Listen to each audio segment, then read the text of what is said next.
ibagsak. Try niyo po ibagsak yung upper. Kaya niyo po? Hindi. Sige. Kagat. Oops. Oh no. Sige po. Bakit po pala tayo magpapalit ng bago nating denture?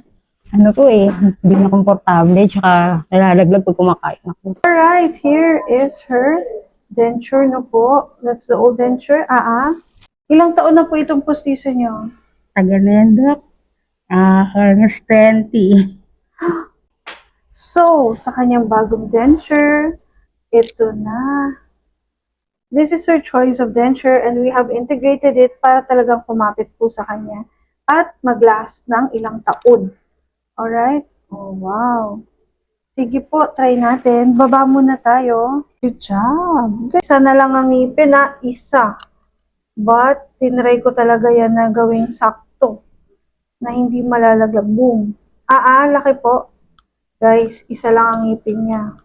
Pero try nyo to po itong ibagsak. Try nyo po ibagsak yung upper. Kaya nyo po? Hindi.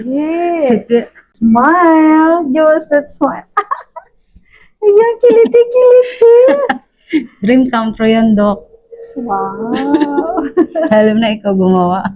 From the falling denture down to to hindi na matanggal kahit tumawa ng tumawa. Ayan, bagsak ko po talaga yan. Hindi na po yan. Alright, kahit isa lang. Very nice talaga. Thank you, Doc. Sa ulitin, mister ko naman. Okay po. Welcome. Enjoy. Taga saan po kayo? Ay, sa may kawayan po. Oh my gosh.